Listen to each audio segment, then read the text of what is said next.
You can love your dog with all your heart, but that doesn't mean you've never hurt them. And the saddest part is, many of those wounds come from small, unintentional actions, repeated day after day, until you don't even notice them anymore. A harsh word when you're tired, a forgotten walk in the afternoon, a quick push aside because you're busy. Dogs don't speak, but they remember. Some dogs still look at their owners with timid eyes, years after being loved the wrong way. Some no longer play like they used to, no longer come close, like before, not because they hate you, but because somewhere inside they've learned to shrink themselves to avoid getting hurt. They don't need you to be perfect, but they do need you to pay attention.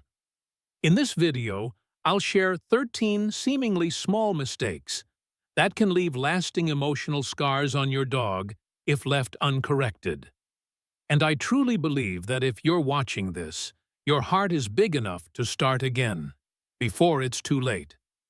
Especially number 7, an action almost everyone has done, thinking it's no big deal, when in fact, it's the one that breaks their heart the most. If you've ever felt guilty or wished you understood your dog better, what you're about to hear may be exactly what you need.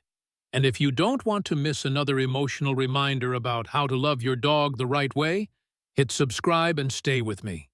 Because now, we're going on a very important journey, recognizing what we've been doing wrong, and learning how to make it right, so we don't lose the most loyal love of our lives. Perhaps the most serious mistake, and the one that hurts dogs the most, is using violence as a method of training. A smack on the bottom, a tap on the nose.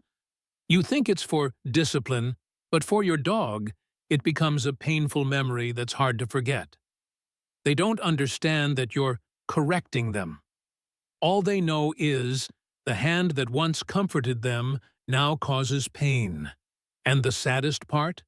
They still behave, still don't fight back, still try to please you, even while trembling inside. Studies show dogs that have been punished often develop withdrawn behavior, lose trust, or in some cases, become aggressive as a form of self-defense. Not because they're bad, but because they've been hurt. If you've done that before, don't beat yourself up, but don't do it again. A hug, a gentle stroke, even a quiet, "I'm sorry." It may not erase the past, but it's the first step to healing the trust you might have unknowingly broken. Because sometimes, what a dog needs isn't a strong trainer, but a kind soul they actually want to follow. And if violence makes them fear your hands, there's something else that can make them fear your voice. Yelling. Have you shouted at your dog when they did something wrong, snapped out of frustration, or taken your work stress out on them?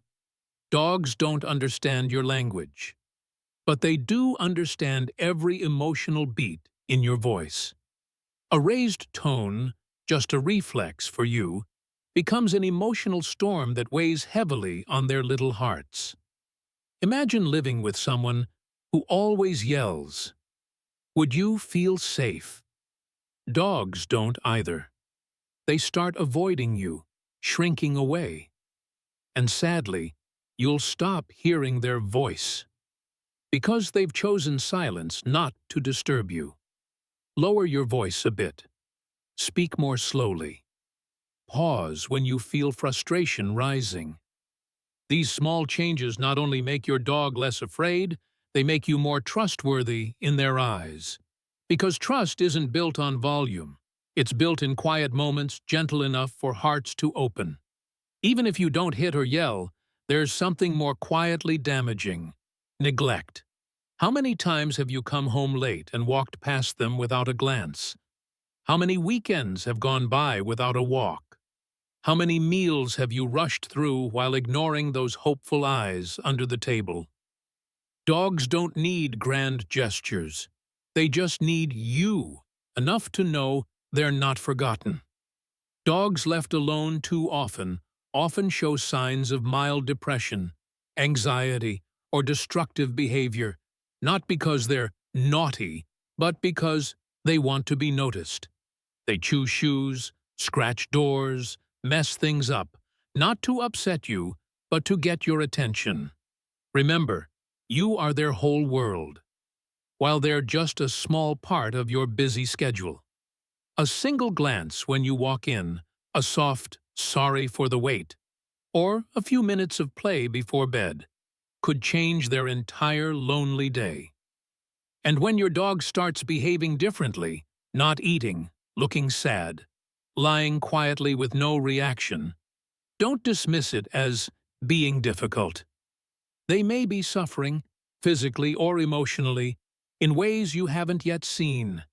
Dogs can't say, "I'm tired" or "I'm in pain," but their bodies scream in subtle ways. Excessive licking, a limp step, a tired, unusual gaze. Do you notice it? Some people wait too long, thinking it's probably nothing, until they're at the vet and it's too late. The simplest way to show your dog you love them is to pay attention. Notice the small changes. Notice when they stop running to you like before.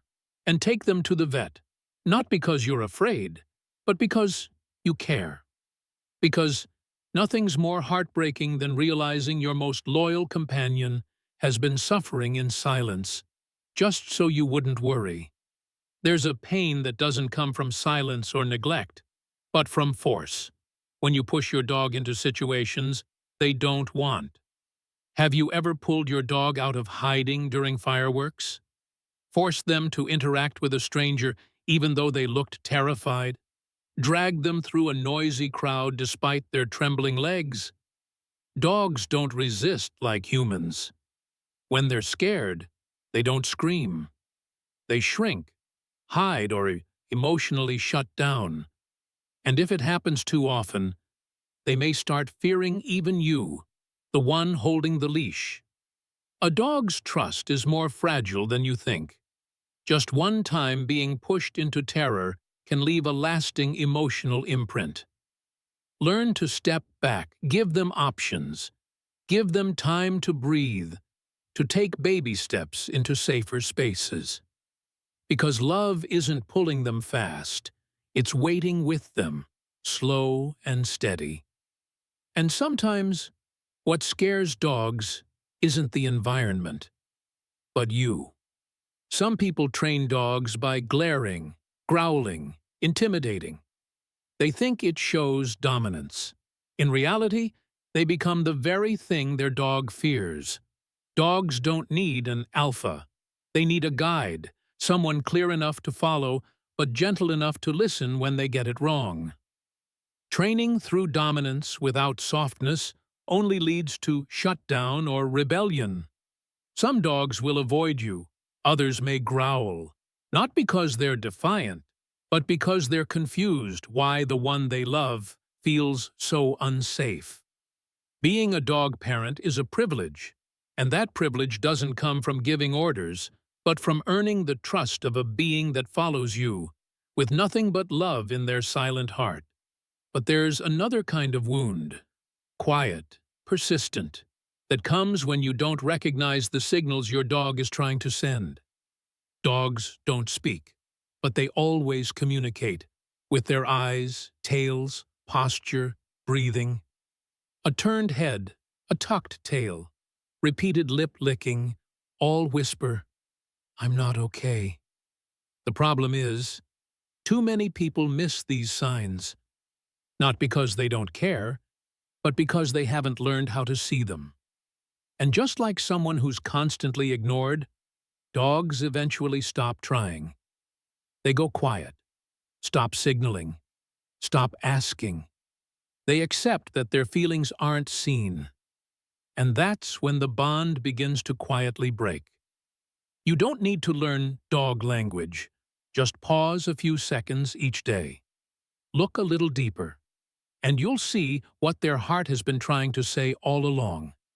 And perhaps the last, and most overlooked, truth is this: dogs need permission to be themselves, Not all dogs are friendly with strangers. Not all enjoy cuddling or playing with other dogs. And when you force them to engage, to interact, to be social by your standards, you risk making them anxious, reactive, or shut down. Dogs have personalities, limits, and emotions just like us. They have the right to say no by turning away, stepping back, or staying silent. Respect isn't neglect. It's giving them choice in how they interact, how they respond, and when they step forward or stay back. And when you give your dog the right to be who they are, you'll find them opening up in a way no training method ever could. You might be asking yourself, how many of these things have I done wrong? But here's the truth. Dogs don't remember how many times you got it wrong. They remember when you started to do things right. Dogs don't need promises. They need action. A gentler tone, a timely touch, a few minutes of real presence. Sitting beside them, doing nothing, just to say, you're still here and you're listening. If you've ever hurt your dog, even unintentionally, today is your chance to begin again. Thank you for staying until the end of this video. If you saw yourself in any of this, please subscribe. Because I believe you don't just want to have a dog, you want to love them the right way, with the heart of a true companion. Share your story in the comments. Who knows? Your experience might be the wake-up call that helps another person change and heals another dog in need.